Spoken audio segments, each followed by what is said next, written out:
Assalamualaikum warahmatullahi wabarakatuh. Bertemu lagi bersama dengan saya Rizky Nur Hidayah.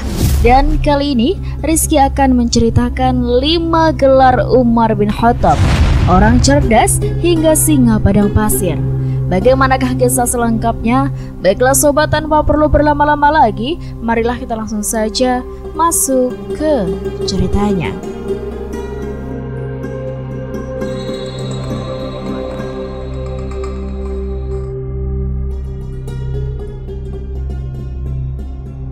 Gelar atau julukan Umar bin Khattab terbilang banyak. Setidaknya ia memiliki 5 gelar yang masing-masing memiliki arti serta makna yang berbeda. Orang-orang Arab pada masa Rasulullah SAW memiliki tradisi untuk memiliki kunyah atau nama panggilan dan lakab atau gelar. Rasulullah SAW pun kerap memberikan gelar pada para sahabatnya, terutama Umar bin Khattab. Bahkan Nabi Muhammad SAW bersabda, "Wahai Ibnu Al-Khattab, demi Allah yang jiwaku berada dalam genggaman tangannya, sesungguhnya tidaklah setan menemuimu sedang berjalan di suatu jalan, kecuali dia akan mencari jalan lain yang tidak engkau lalui." Dalam hadis lain disebutkan, "Sesungguhnya setan benar-benar takut padamu, wahai Umar. Tatkala aku duduk, budak wanita itu memukul rebana. Lalu masuk Abu Bakar, Ali, dan Utsman. Dia masih memukul rebana. Tatkala dirimu yang datang, budak wanita itu melemparkan rebananya." Sedangkan dalam hadis lain, Rasulullah SAW pernah bersabda, "Sungguh aku melihat setan dari kalangan manusia dan jin lari dari Umar." Gelar pemberian Rasulullah SAW ini memiliki makna istimewa. Biasanya beliau menyematkan gelar sesuai dengan kepribadian sang sahabat. Dari buku Umar bin Khattab radhiyallahu an oleh Abu Syukur Al-Azizi disebutkan bahwa Umar memiliki 5 gelar untuk namanya. 1. Hafs. Rasulullah SAW memberikan nama panggilan Hafs kepada Umar bin Khattab. Hafs sendiri artinya adalah anak singa. Para ulama dan ahli sejarah mengatakan Umar bin Khattab diberi julukan tersebut karena ia kuat dan cepat. Dikisahkan ia pernah mengendalikan kuda yang sedang mengamuk hanya dengan memegang telinga kuda dan duduk di punggung kuda tersebut tanpa bersandar pada apapun. Sebagian ulama lainnya berpendapat Rasulullah SAW sering memanggil Umar bin Khattab dengan panggilan Abu Hafs, yang berarti bapaknya Hafsah. Hafsah adalah putri Umar yang kemudian menjadi istri Rasulullah SAW. 2. Amirul Mukminin. Umar bin Khattab juga mendapat gelar Amirul Mukminin yang artinya pemimpin orang-orang mukmin. Umar bin Abdul Aziz pernah bertanya pada Abu Bakar bin Sulaiman bin Hatsamah atau Hatsmah. Ia menyebut tiap surat yang ditulis oleh Abu Bakar radhiyallahu an selalu diberi tanda pengenal Abu Bakar khalifah Rasulullah SAW. Begitupun dengan Umar bin Khattab. Lantas siapa yang pertama kali mengubah julukan untuk Umar bin Khattab radhiyallahu an untuk menjadi Amirul Mukminin? Tanya Umar bin Abdul Aziz. Abu Bakar bin Sulaiman pun mengutip cerita dari neneknya, yakni seorang wanita muhajirat yang bernama Ashishifah. Saat itu Umar bin Khattab menulis surat kepada pejabat di Irak agar mereka mengirim 2 orang untuk membagikan informasi padanya perihal Irak dan masyarakatnya. Pejabat yang disurati Umar kemudian mengirim Lubaid bin Rabi'ah dan Adi bin Hatim. Keduanya kemudian bertandang ke Masjid Nabawi sesampainya mereka di Madinah. Hingga akhirnya kedua utusan dari Irak tersebut bertemu dengan Amir bin As radhiyallahu an.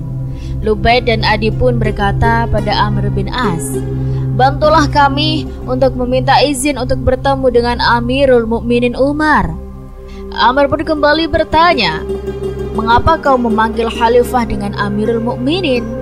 Utusan itu menjawab, "Ya, karena Umar adalah pemimpin, yaitu Amir, sementara kita adalah orang-orang beriman, yaitu mukminin.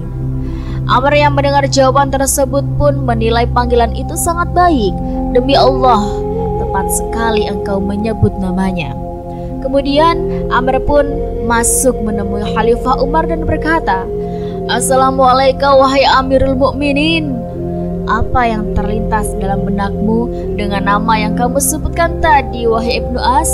Beritahulah kepadaku, apa yang mendorongmu memanggilku dengan sebutan tadi?" tanya Umar. Lalu Amr menceritakan pertemuan dan pembicaraannya dengan kedua utusan dari Irak tersebut. Kedua utusan itulah yang memulai menyebut Amirul Mukminin, dan aku rasa sangat cocok untuk namamu, terang Amr.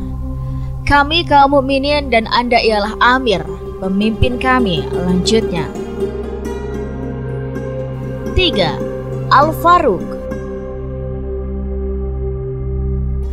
Umar bin Khattab juga mendapat julukan Al-Faruq, yang berarti sang pembeda antara yang hak dan yang batil. Gelar ini diberikan langsung oleh Rasulullah SAW dalam buku biografi Umar bin Khattab. Profesor Dr. Ali Muhammad As-Salabi menjelaskan bahwa Umar bin Khattab mendapat gelar Al-Faruq karena ia menunjukkan keislaman di Mekah. Dengan Islam itu, Umar bin Khattab mampu membedakan antara orang kafir dan orang beriman. Sementara menurut Dr. Mustafa Murad dalam kisah hidup Umar bin Khattab, Rasulullah SAW memberikan gelar Al-Faruq karena Umar bin Khattab mampu membedakan yang benar dan yang batil. 4. Abu Faiz. Berkat kecerdikannya dalam berdiplomasi, Umar bin Khattab juga mendapatkan julukan Abu Faiz. Abu Faiz sendiri memiliki arti orang yang punya kecerdasan. Umar bin Khattab juga menyandang gelar ini karena ia merupakan sosok yang cerdas dan berwawasan luas. 5. Asadullah. Asadullah artinya singa padang pasir. Julukan ini diperoleh Umar bin Khattab dari orang-orang suku Arab sebelum ia masuk Islam. Karena keberanian dan kecepatannya menggunakan pedang, Umar disebut mirip singa padang pasir. Kecepatan pedang Umar bin Khattab bagaikan kilat yang membelah angkasa sehingga sangat ditakuti oleh penduduk kota Mekah. Pada masa jahiliyah, banyak darah yang dianggap musuh mengalir dan banyak nyawa melayang di ujung pedang Umar bin Khattab. Begitu pula ketika masuk Islam, ia sangat ditakuti oleh musuhnya, yaitu orang-orang kafir. Itulah sobat 5 julukan Umar bin Khattab yang melekat erat pada sosoknya yang berani, cerdas, dan memimpin dengan baik. Semoga cerita kali ini dapat menambah wawasan bagi kita semuanya sebagai umat muslim. Terima kasih banyak buat teman-teman semuanya yang sudah nonton video ini sampai akhir. Rizky doakan semoga kalian sehat terus, lancar terus rezekinya, dan dimanapun kalian berada, semoga selalu dalam lindungan Allah Subhanahu wa Ta'ala. Dan buat teman-teman semuanya yang baru nonton video ini, yuk dukung dulu channel Rizky Nur Hidayah dengan cara klik like, komen, subscribe, dan nyalakan lonceng notifikasinya supaya kalian tidak ketinggalan cerita-cerita yang menarik dan menginspirasi lainnya dari Rizky. Terima kasih banyak. Rizky pamit undur diri. Sekian dari Rizky. Wassalamualaikum warahmatullahi wabarakatuh.